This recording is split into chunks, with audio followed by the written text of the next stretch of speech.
Bang, timbul dampak dari permainan sertifikasi K3 yang katanya sertifikatnya asli tapi prosesnya palsu. Itu langsung berdampak pada kenaikan angka kecelakaan kerja. Itu nyata ya di lapangan, Bang? Jadi di 2024 terakhir itu 462.241 kasus. 462.000. Naik dari 2023 yang 370.747 kasus.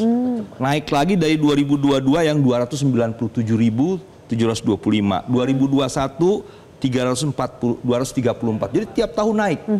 Dan ini memang 90%-an itu mengena kepada pekerja di tempat kerja, pekerja formal. Padahal mereka punya K3?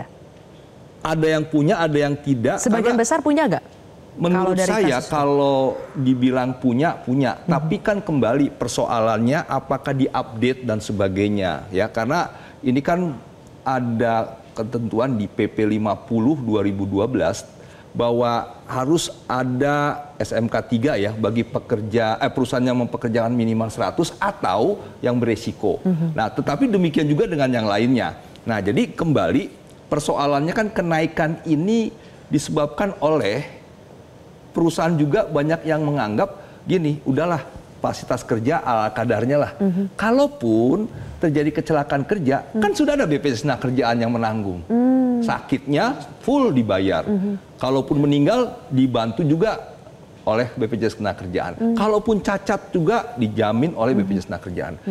Nah, memang SMK 3 itu kan juga menjadi sebuah persyaratan. Ya. Ketika ada orang yang perusahaan yang mau tender gitu ya. Nah, oleh sebab itu dia harus nih mempersiapkan.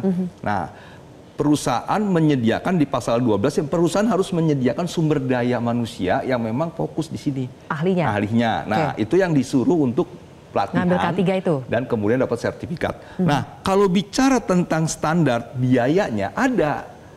Ya, jadi apa biaya pelatihannya, Bang? Biaya pelatihannya. Ya, jadi misalnya pelatihan K3 umum itu 6 juta. Ada, itu untuk 120 jam pelatihan. Misalnya pelatihan dasar K3 itu 750.000. Ya, terus pelatihan-pelatihan yang memang misalnya tentang forklift ada juga. Misalnya forklift itu 2,5 juta. Nah, standarnya sudah ada, tapi betul sering terjadi markup bahkan di pelatihannya? Ya, artinya memang ini kan kebutuhan. Misalnya pekerja yang mau ikut sendiri nih, kan dia kalau ikut, dia punya sertifikat, dia punya bargaining. Saya punya keahlian. Ya.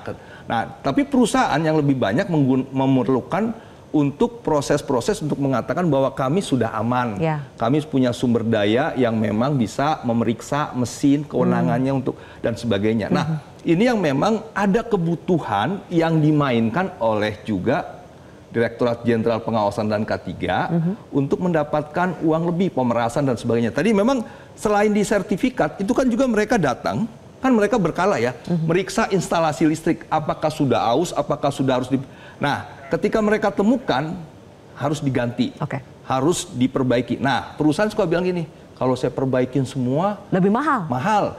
Biaya, nah udahlah. Titik temunya di mana? Yang tadi disebutkan. Nego-nego. Nego-nego. Nah, ini yang juga mengakibatkan terjadinya kecelakaan kerja. Seperti ya terjadi setahun yang lalu. Saya tuh ke Medan melihat korban di sebuah perusahaan di PTPN. Dia memperbaiki alat kesembur api. Ya, 70%. Itu bukan kasus pertama. Itu kasus yang ketiga. Yang saya bilang, kenapa tidak diperbaiki untuk menggunakan alat pelindung diri? Ya. Mereka pikirkan biaya. Nah, untuk bagaimana memperbaiki aja kan juga harus punya standar gitu ya.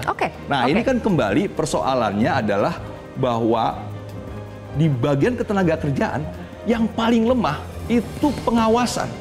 Lantai 7 itu kalau sesi usul ya, kalau mau bubarin semua, ganti dengan yang baru. Ada apa di lantai 7, Bang Timbul? Nanti dulu, kita akan bahas usai jeda ya. Ada apa di lantai 7, benarkah harus dibubarkan? Mbak Irma, sesaat lagi tetap di Kontroversi.